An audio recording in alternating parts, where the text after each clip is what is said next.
welcome Sivan to come on up.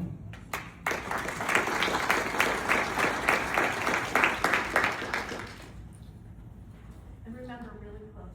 All right. Need it? Yeah, really close. Good evening, everyone. Thank you so much for being here tonight with us and supporting us. Before I start, I want to say something honest. Sometimes we don't move because we choose to. We move because life changed us. And we are trying to survive what we didn't choose. My name is Sivan Helmet, and I am honored to share my experience as a Kurdish woman living in Utah.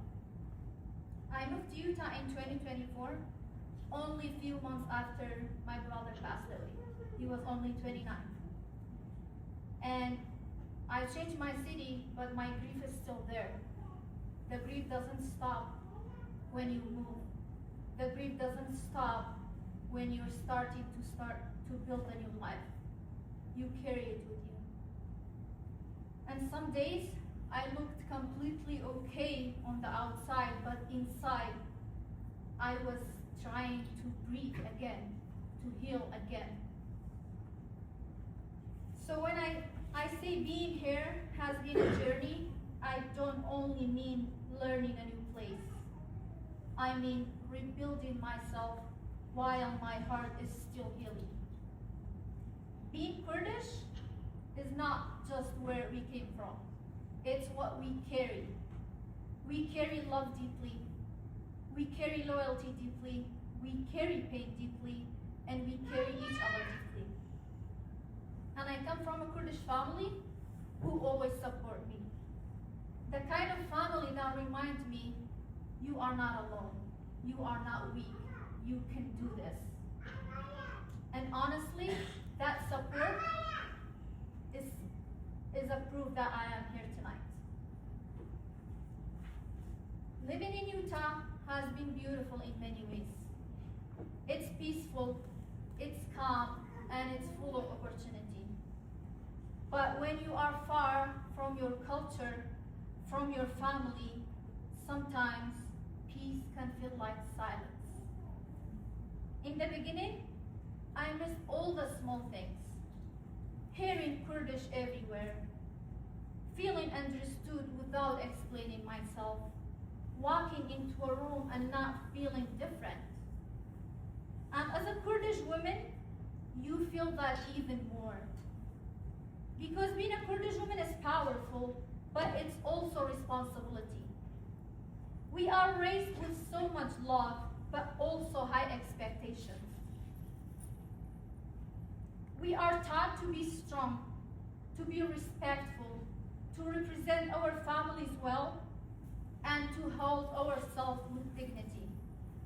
And sometimes we grew up carrying so much, we forgot that we are allowed to be human too. But I learned something after coming here.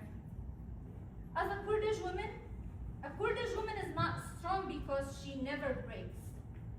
She's strong because even if she breaks, she still stands up again. One of the biggest challenges for me here was learning how to speak up. Because not everyone knows who Kurdish people are. And not everyone understands my culture. And sometimes they don't even know what Kurdish means. So I learned to introduce myself with pride. Not quietly, not like a question, but like a statement, I am Kurdish. Because our identity is not something to hide, it's something to honor. And little by little, I started to grow. Not by changing who I am, but by becoming more of myself. I also built my career here. I didn't come here to live a small life. I came here to build, to grow, and to create a future. I work in real estate and I truly love it because it's not just about contracts, homes, and paperwork. It's people's life. And as a Kurdish woman, I carry a culture that values strength, loyalty, and deep care for people. And I apply that in my everyday life. And I know I am not the only one. When I look at the Kurdish women in Utah, I see strength everywhere. I see women who come here and started from zero. I see women who learned a new language, a new system, and a new life. Women who carried their culture with pride while building something new. And to the Kurdish community here, I want to say thank you.